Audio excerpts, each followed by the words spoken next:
For 150 years, a single country held back the Ottoman Empire's expansion into Europe. But that triumph came at a brutal price.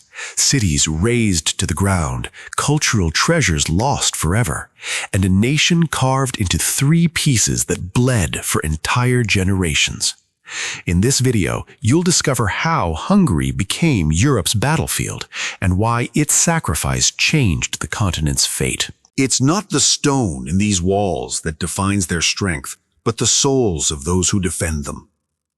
These words from Captain István Dobó still echo in Hungary's collective memory. They were spoken during the siege of Eger Castle in 1552, when barely 1,800 soldiers and a few hundred townspeople faced an Ottoman army of 40,000 men. The battle lasted an entire month. The defenders showed superhuman determination. The women of Eger became fighters, hurling stones and pouring boiling pitch onto Turkish soldiers scaling the walls. Lieutenant Gergely Bornemisa displayed exceptional tactical ingenuity, and Captain Dobó kept his troops' morale up even when the situation looked completely hopeless. The Ottoman attack was stopped. Eger didn't fall. This story became the heart of Hungarian national identity. For 100 years, Hungarian children grew up reading the historical novel that immortalized these events, Eclipse of the Crescent Moon, written by Géza Gárdonyi. In 2005, this work was voted the best Hungarian novel of all time. Beyond its literary merits, the book faithfully represents the ideal image Hungarians have of themselves. A people capable of overcoming insurmountable obstacles, fighting enemies infinitely more powerful, and sometimes even triumphing against them. But the historical reality was far more complex and devastating than any novel. The wars against the Ottoman Empire lasted 2 full centuries, and although the Turks never managed to completely conquer Hungary, what they did to the country was far worse than outright conquest. To fully understand this 150-year agony, we first need to go back to the exact moment when everything changed, August 29th, 1526, on the fields of Mohács. That day, King Louis II of Hungary assembled an army of roughly 25,000 men to face the invading forces of Suleiman the Magnificent. The Ottoman Sultan commanded over 100,000 soldiers, including the fearsome Janissaries and artillery superior to anything the Hungarians had seen before. The battle lasted less than 2 hours. The Hungarian cavalry charged bravely against the Ottoman center, but was massacred by Turkish artillery and Janissaries armed with muskets. Ottoman cannons tore through Hungarian lines with devastating precision. The Hungarian nobility, following the medieval code of honor, refused to retreat and was almost completely annihilated. 7 bishops died on the battlefield. 2 archbishops fell. 28 magnates and 500 nobles perished, and King Louis II, barely 22 years old, tried to escape but drowned in a nearby swamp, crushed by the weight of his own armor. In 2 hours, Hungary lost its king, its military elite, and its ability to resist as a unified nation. It was the most complete military disaster in the country's history, and it opened the kingdom's gates to Ottoman invasion. 3 weeks later, Suleiman triumphantly entered Buda, but instead of annexing the territory directly, he decided on something far more strategic: divide the country into multiple parts, ensuring it would never reunify enough to pose a threat. This decision would condemn Hungary to 150 years of suffering. The weeks following the battle were absolute chaos. Without a king, without military leadership, and with the noble elite wiped out, the country plunged into anarchy. Peasants abandoned their lands, fleeing north and west in search of safety. Cities closed their gates, unsure whether to defend themselves or negotiate with the invaders. The royal court dissolved within days. King Louis II's body was found 3 weeks after the battle, half buried in swamp mud. His armor was so dented and twisted that the soldiers who found him needed an hour to free him. When they finally identified the corpse, the young king's face was so disfigured by decomposition that they could only confirm it by the royal rings still on his fingers. They first buried him in Székesfehérvár, the traditional coronation city.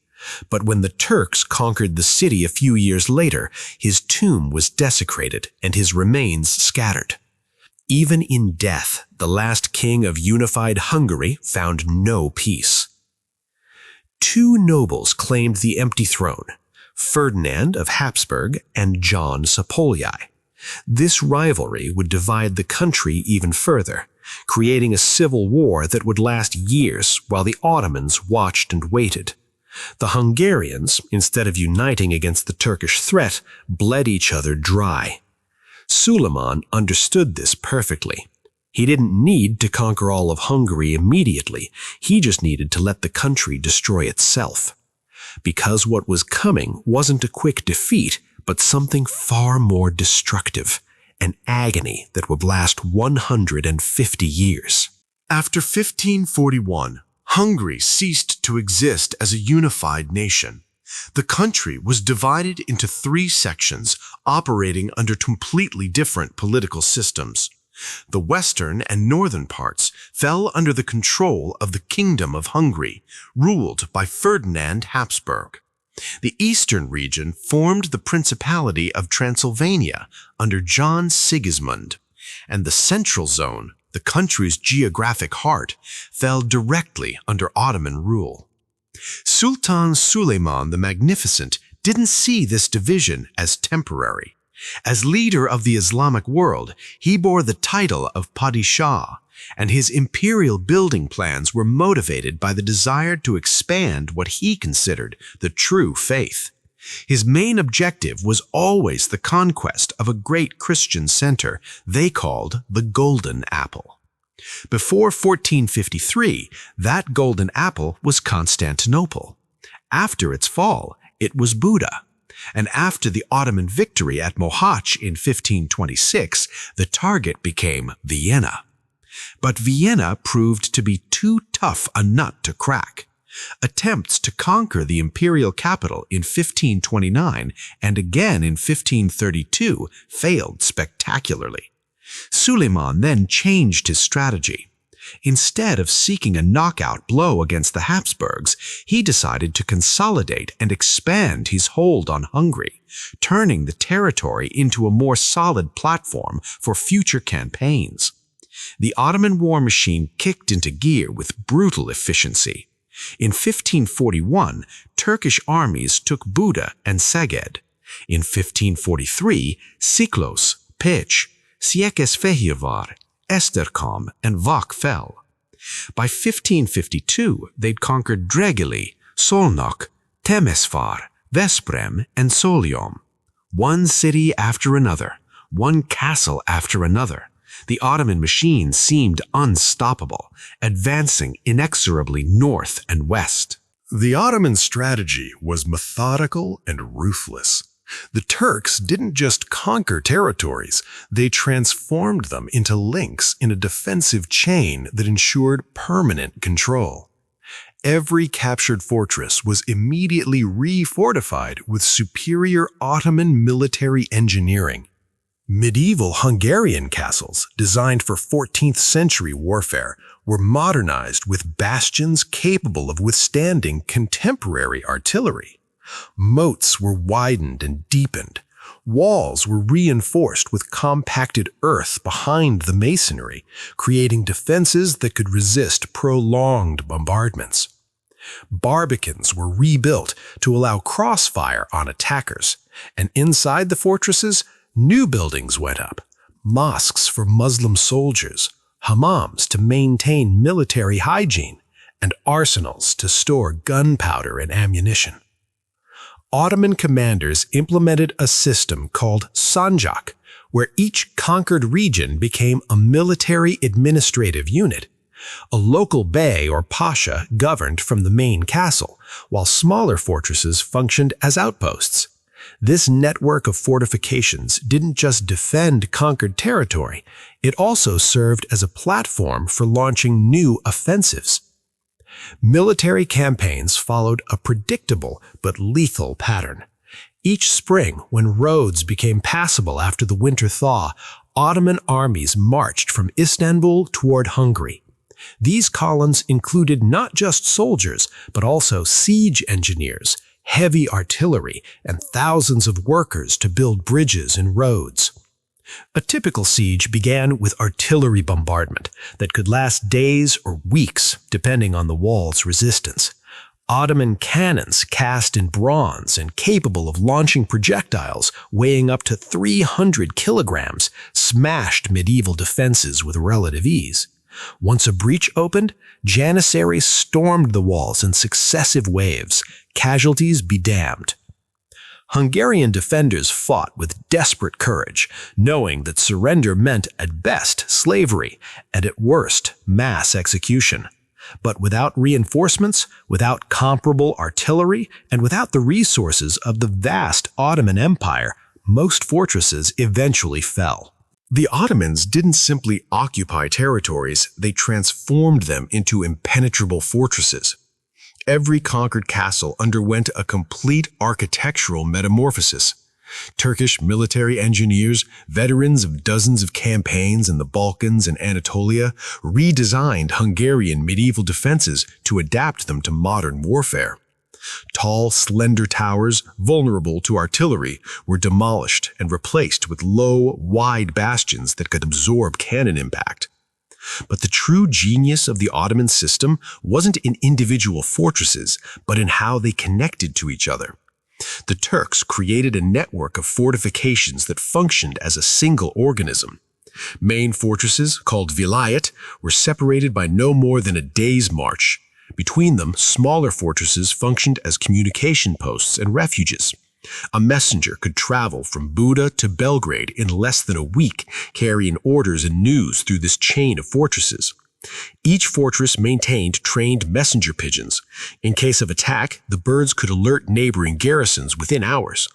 This rapid communication system allowed the Ottomans to coordinate reinforcements with a speed the Hungarians couldn't match. Garrisons were composed mainly of Janissaries, but also included Sipahi, cavalry, and local troops recruited from the population. Ottoman commanders implemented a rotation system. No garrison remained in the same fortress for more than 3 years. This prevented soldiers from developing local loyalties or going soft from prolonged contact with civilian population. Supplying these fortresses was a massive logistical operation.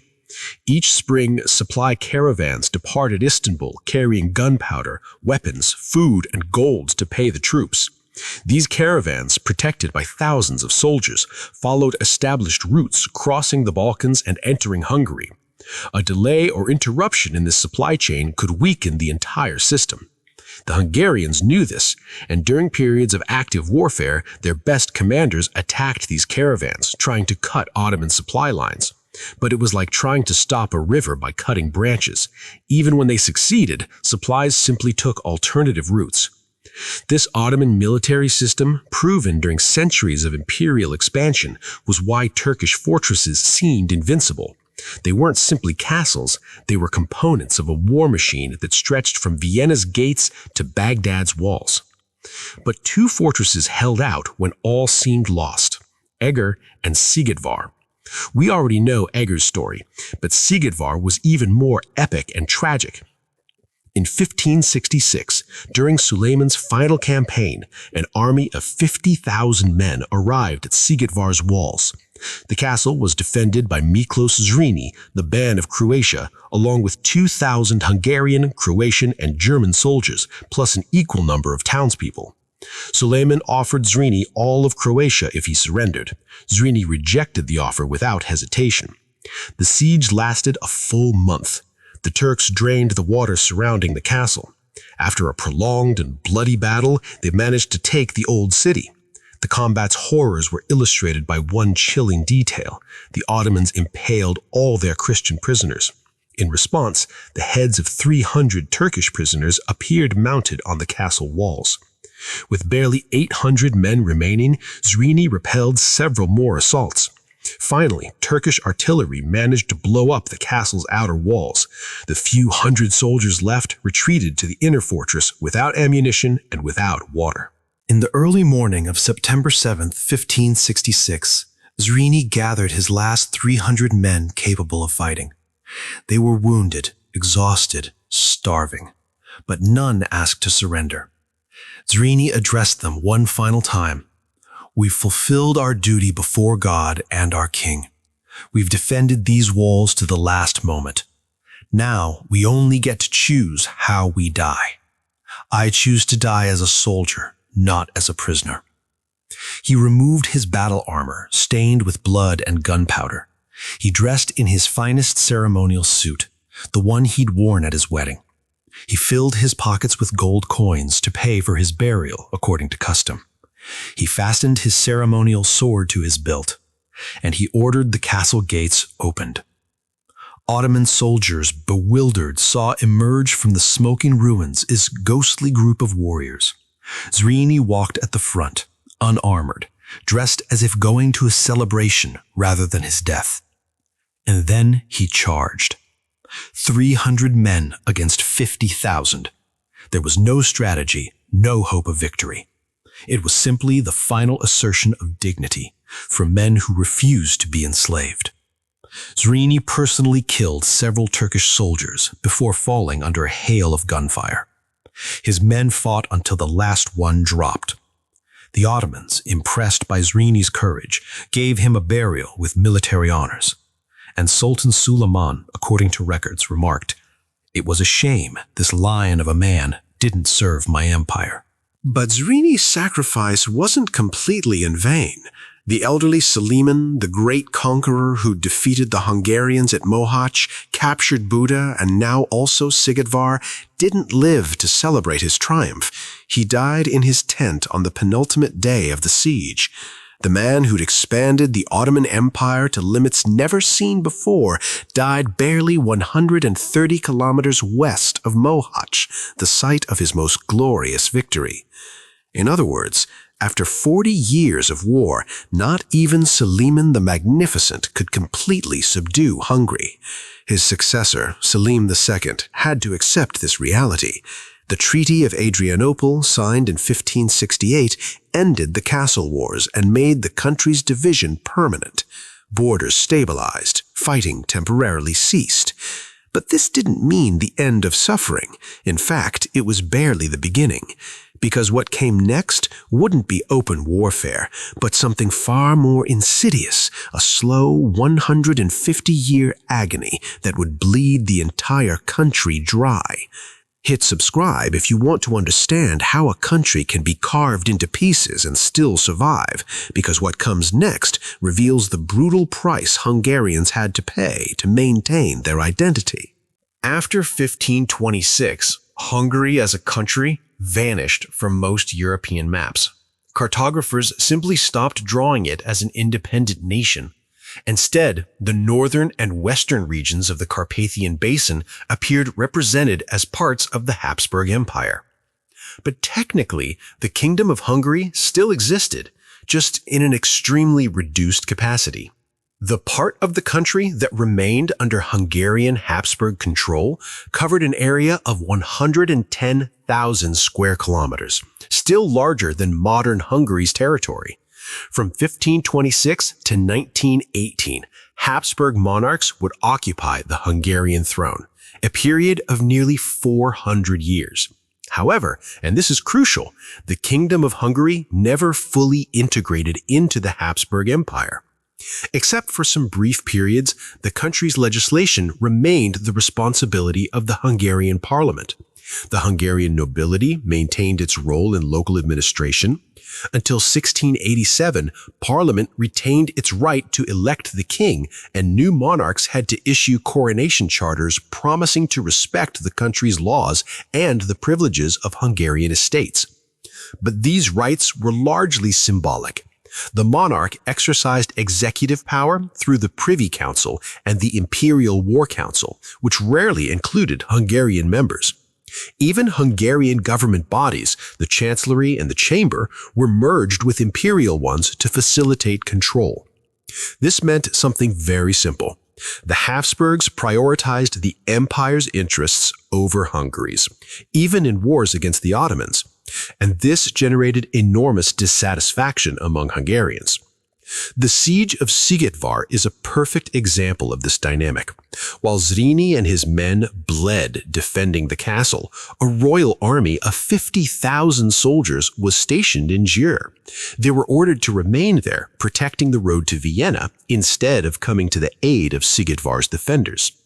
For Ferdinand I and his successors, the Kingdom of Hungary functioned primarily as a battlefield and buffer zone.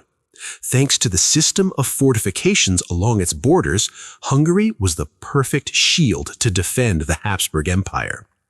For Hungarians, however, Habsburg rule was essential for a very different reason.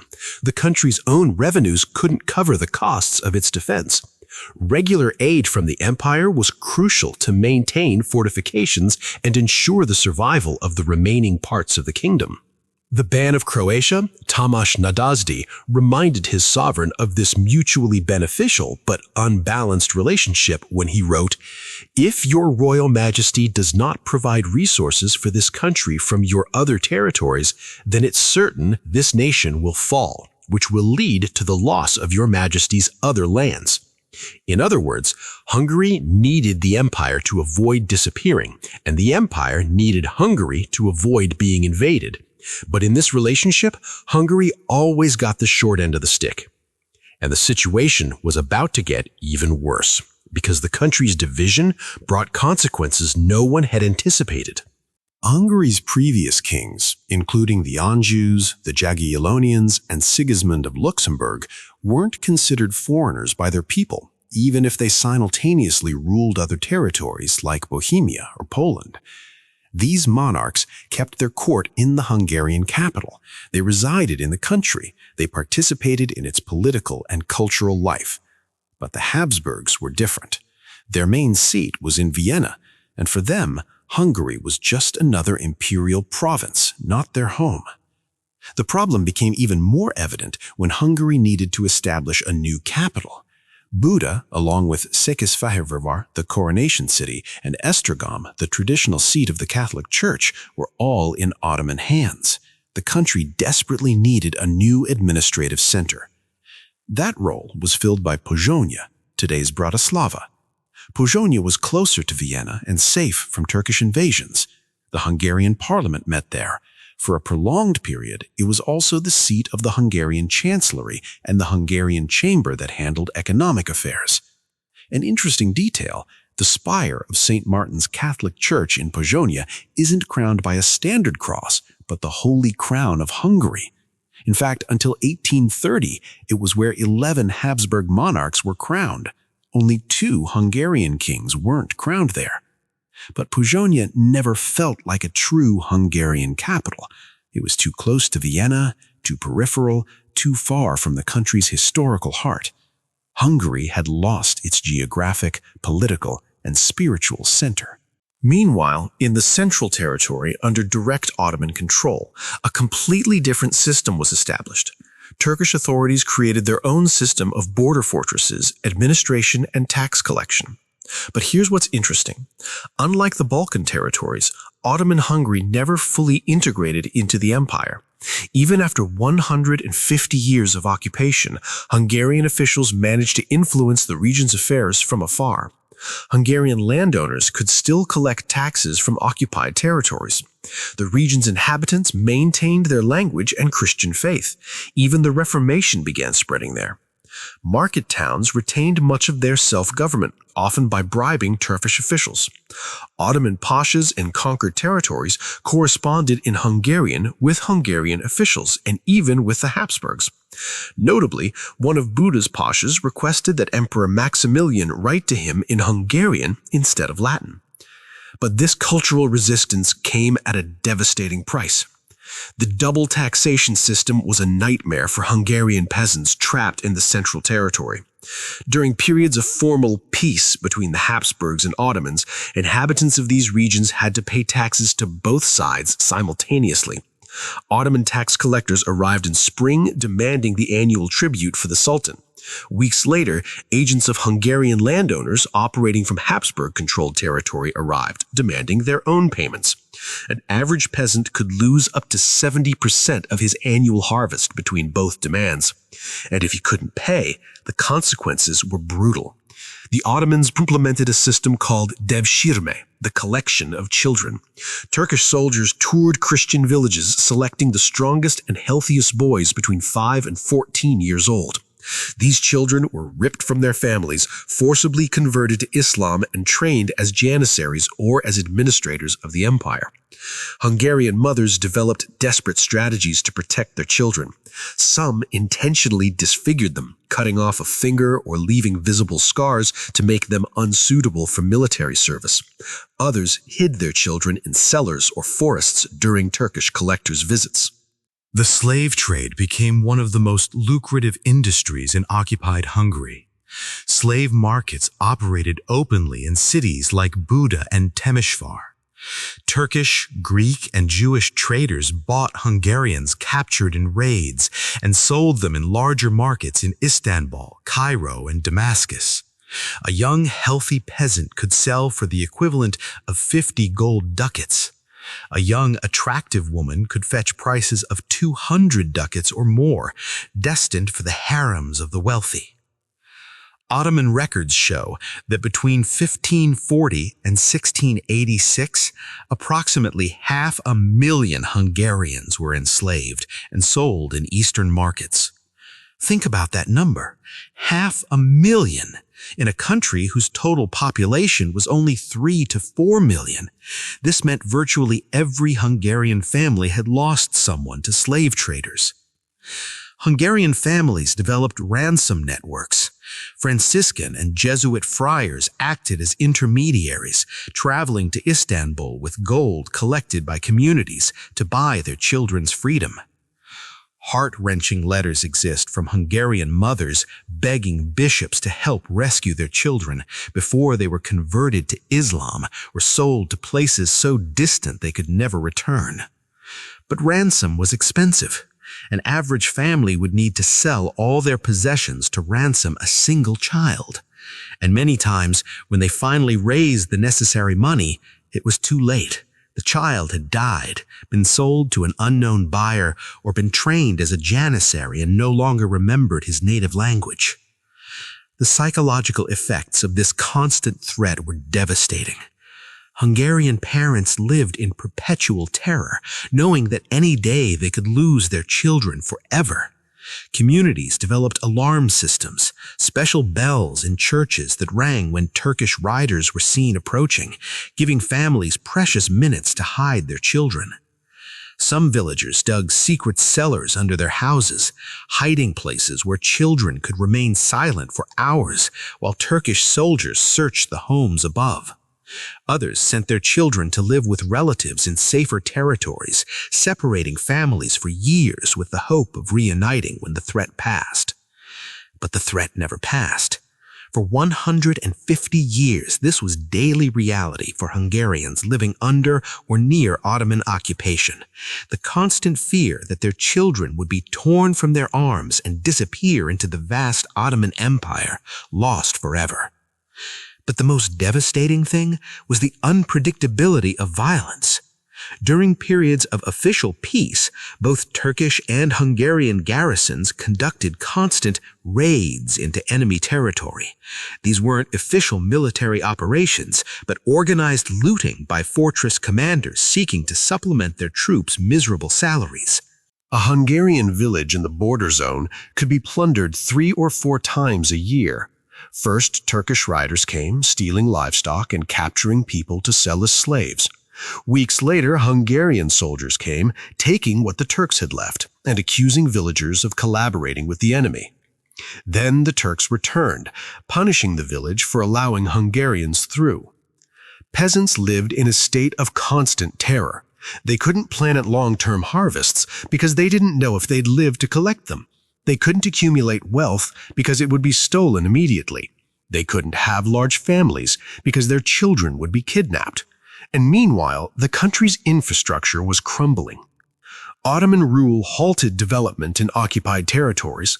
Serfs in peripheral regions were obligated to pay taxes to both sides, to the Ottomans and to the Hungarians, and they were subject to frequent looting and raids by troops from Turkish and Hungarian fortresses, even during peacetime. The purpose of these raids was to capture hostages from both sides who could be ransomed to supplement the miserable pay of fortress troops. The Ottomans were notorious for kidnapping the poor and selling them in eastern slave markets. They also converted Christian children into the devout Muslim warriors called Janissaries. The cultural damage was incalculable. The basilicas of Esztergom and Székesfehérvár, along with the royal tombs, were destroyed. The royal palaces of Visegrad and Buda were left in ruins. Medieval treasures from occupied territories, including St. Stephen's relics and King Matthias's invaluable library, were plundered. Matthias Corvinus's library, considered one of Europe's finest in the 15th century, contained more than 2,000 illuminated manuscripts. After the Ottoman conquest of Buda, these cultural treasures were scattered. Some ended up in Istanbul, decorating the libraries of pashas who couldn't even read Latin. Others were sold in Eastern markets. Most simply vanished, lost forever. The Turkish buildings, mosques, and minarets left in their place were minimal compensation. The only exception was the Turkish baths built during that era, which established Buda's spa culture that still thrives today. The Turks also introduced into Hungarian culture the habits of smoking and drinking coffee, small consolations for a devastating cultural loss. But while the country was bleeding physically and culturally, something unexpected was happening. An intellectual and spiritual revolution that would keep Hungarian identity alive. The 16th century marked the beginning of the Reformation era, and Protestantism's influence spread rapidly throughout Hungary. The Lutheran movement found followers mainly in northern Hungary and among inhabitants of German cities. But it was the Calvinist movement, known in Hungary as the Reformed Church, that gained popularity among the Hungarian nobility. Preachers from German and Dutch universities were dedicated to spreading their beliefs, and this had a profound impact on Hungarian culture. There was a proliferation of printing presses, books, and reformed colleges. The most notable were the colleges of Sarospatak and Papa, founded in 1531, and Debrecen, founded in 1538. The speed of this cultural change is perfectly reflected in the life of Ferenc David, that towering figure of Hungarian Protestantism in Transylvania. He began his career as a Catholic priest, then became a Lutheran pastor, and shortly after, a Reformed bishop. Finally, he died in prison where he was jailed for his Unitarian beliefs. But the Catholic Church didn't sit idly by. The Catholic revival began in Hungary in the early 17th century after the Council of Trent. Péter Pázmány, the Archbishop of Esztergom, spearheaded the movement with his sermons, treatises, and exceptional organizational skills. Besides establishing several schools, he also founded Nagyszombat University in 1635. Thanks to his efforts, by the end of the century, the number of Catholics exceeded Protestants. Despite several heated religious disputes that occasionally led to violence and persecution, the competition for souls had a positive impact on cultural development. In Péter Pázmány's own words, the battle is fought not with sword, but with pen, not with blood, but with ink. It was a war of ideas, and amid the physical chaos devastating the country, this intellectual war kept Hungarian culture alive. Even amid occupation and division, extraordinary figures emerged who embodied Hungarian resistance. Bálint Balassi, the greatest Hungarian poet of the 16th century, was a womanizer who wrote love poems and religious verses, but he was also a soldier in the borderlands, and he died struck by a cannonball during the siege of Esztergom. Then there was Miklas Zrini's great-grandson, the hero of Sigetvar, who besides writing military treatises, composed a magnificent Baroque epic narrating his great-grandfather's heroic deeds, titled The Siege of Sigetvar. "I seek fame not just with my pen, but with my fearsome champion's sword," he wrote in the epic poem's final lines. And Zrini wasn't an ordinary fighter. As the empire's first Hungarian general, his victories propelled him to recognition throughout Europe as the future leader of a war against the Ottomans. However, to the Hungarians' great disappointment, the emperor passed him over and made peace with the Turks instead. The greatest Hungarian of the century died in a boar hunt in 1664. Many still suspect the emperor had him killed. These men represented something crucial: the possibility of resistance, the hope of liberation, the promise that Hungary might survive. But before that hope materialized, the country would have to endure the most devastating period in its entire history. Smash that subscribe button if these sacrifices are hitting you hard, because what's coming next is the darkest moment of all, when Hungary almost ceased to exist completely. Initially, Hungary's economy prospered despite the era's political climate. Although the arrival of cheap precious metals from South America to Europe had a negative impact on demand for Hungarian gold and silver, the country's agricultural production increased to supply food to the Habsburg Empire's growing population.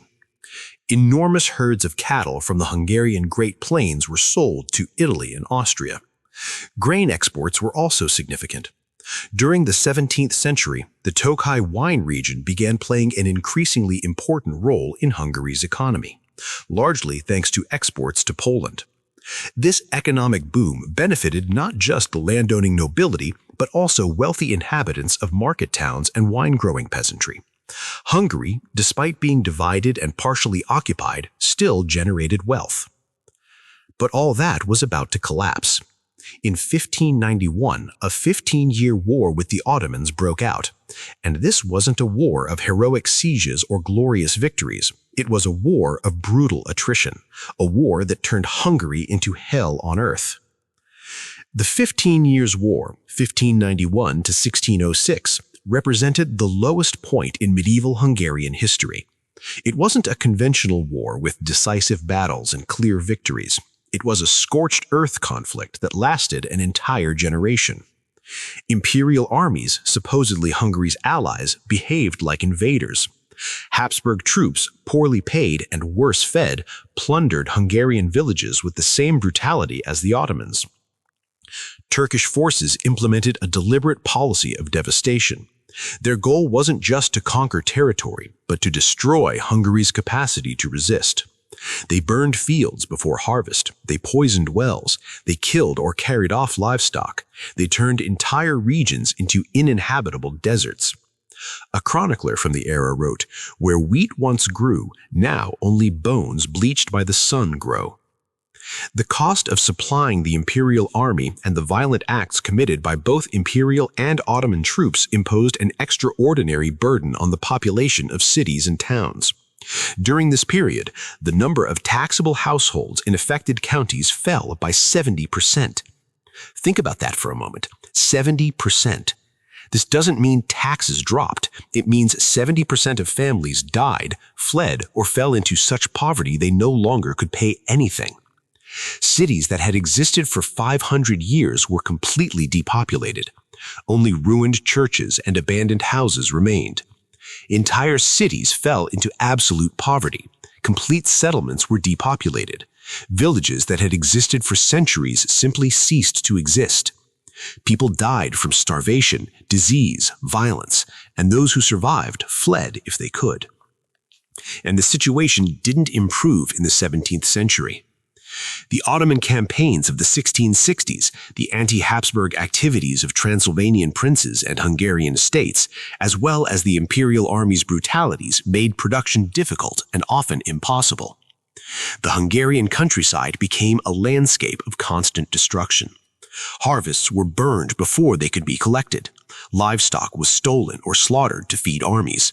Villages were plundered repeatedly, first by one side, then the other, then again by the first. There was no difference between peacetime and wartime. Everything was war. Everything was death. Everything was suffering. Epidemics spread unchecked. Bubonic plague struck Hungary repeatedly during this period, thriving in the conditions of overcrowding, malnutrition, and unsanitary conditions created by constant warfare. Entire villages died within weeks. Survivors had neither strength nor resources to bury the dead properly. Prolonged war didn't just kill people, it destroyed civilization's foundations. Irrigation systems built during centuries of careful work were abandoned. Without maintenance, canals clogged, dikes broke, and fields flooded or dried out. Lands that had produced abundant harvests for generations became swamps or deserts. Water mills, essential for processing grain, were burned or left in ruins. Surviving peasants had no way to grind the grain they managed to cultivate. Some reverted to primitive methods, grinding by hand with stones, work that consumed hours each day just to produce enough flour for one family. Roads disappeared. Without regular trade and maintenance, routes that had connected cities for centuries became overgrown paths. Bridges collapsed. Fords became impassable. Travel between cities, once a matter of days, now took weeks and was deadly dangerous. Schools closed, teachers fled or died. Entire generations of Hungarian children grew up without formal education, without learning to read or write. Knowledge accumulated over centuries was lost in a single generation. Artisan guilds disintegrated. Master blacksmiths, carpenters, masons, and other specialized craftsmen died without being able to pass their knowledge to apprentices. Construction techniques that had taken centuries to perfect simply vanished. Later buildings constructed in the 18th century show noticeably inferior quality to those of the 15th century because technical knowledge had been destroyed. Institutional memory evaporated. Property records were lost in fires or looting. Without documents, it was impossible to prove who owned what land. This would create legal disputes lasting decades after the occupation ended, paralyzing economic development. Even the language changed.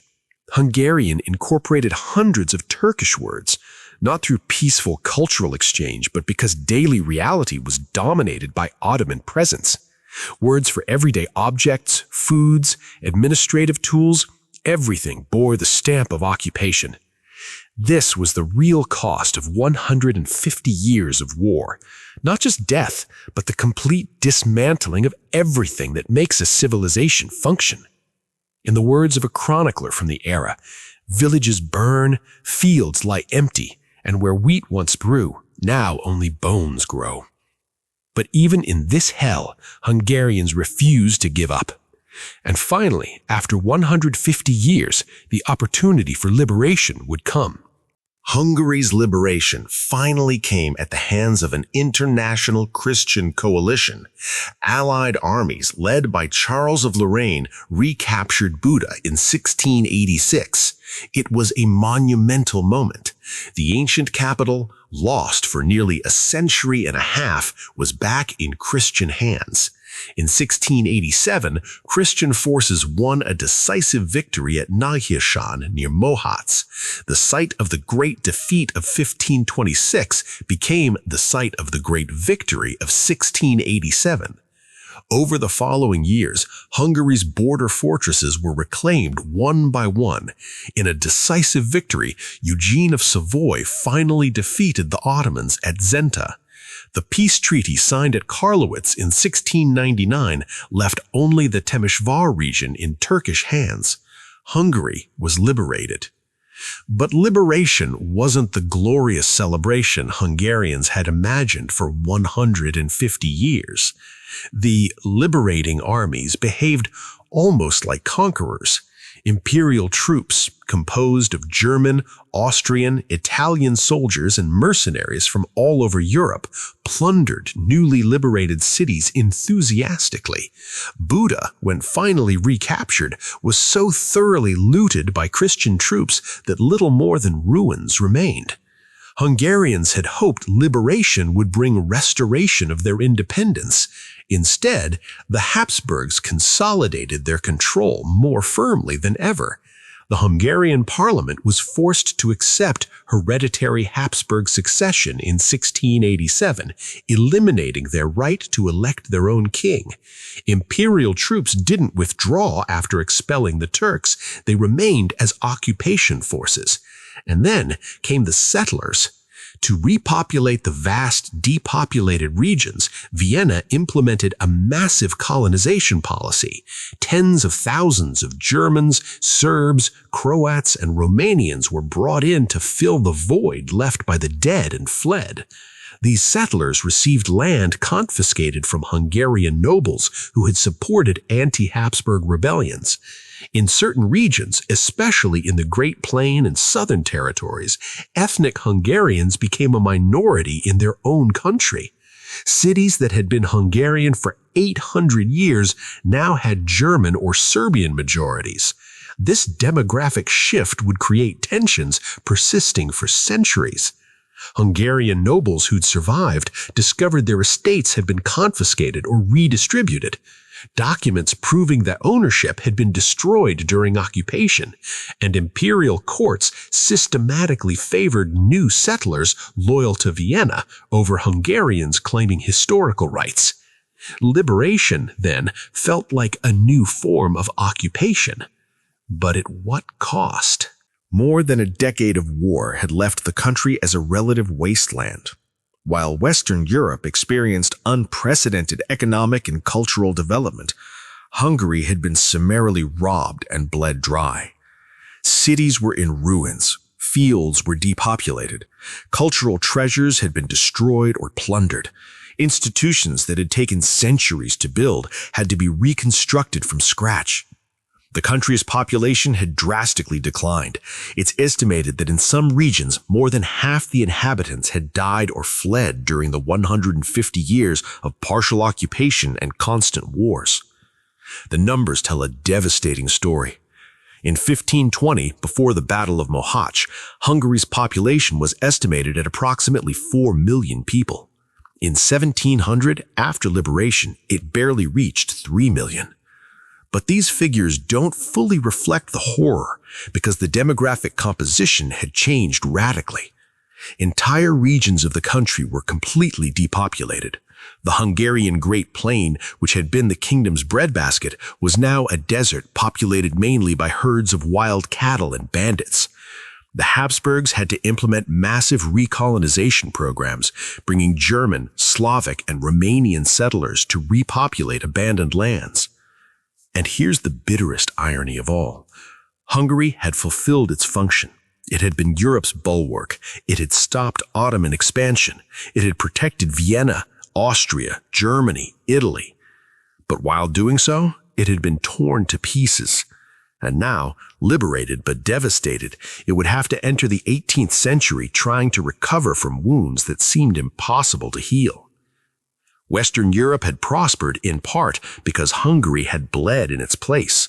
The shield had protected the body, but the shield had been shattered in the process. France built Versailles. England established its colonial empire. The Netherlands became a global commercial power. Spain accumulated the New World's riches. Meanwhile, Hungary buried its dead and tried to remember how things had been before everything fell apart. Hungarian historian Laszlo Kontler wrote centuries later, Hungary paid with its blood for Europe's security, and Europe responded by forgetting Hungary existed. The trauma of these 150 years never completely left the Hungarian psyche. Even today, the Hungarian language preserves expressions dating from this period. When something's extremely difficult, Hungarians say, "It's like the Turkish occupation." When someone's excessively cruel, they compare them to a Janissary. Everyday vocabulary is steeped in historical memory. The ruined castles dotting the Hungarian landscape are silent reminders of this era. Many were never fully rebuilt. They remain as involuntary monuments to the cost of being Europe's shield. And perhaps most tragic, while Hungary bled defending Europe, memory of its sacrifice quickly faded in the West. European history books devote entire chapters to the wars of religion in France, the Spanish Armada, the English Civil Wars, but Hungary's agony, which lasted longer and cost more lives, is barely a footnote. That's the true story of Hungary as Europe's bulwark. It's not just a story of heroism and resistance, it's also a story of brutal sacrifice, of a price paid in blood and culture, of 150 years of agony that almost destroyed an entire country. And that price was never fully recognized or compensated. Hungary saved Europe, but Europe forgot Hungary did it. Drop a comment and hit subscribe if this video showed you a story you'd never heard told this way, because every week we break down the forgotten sacrifices that changed the course of European history.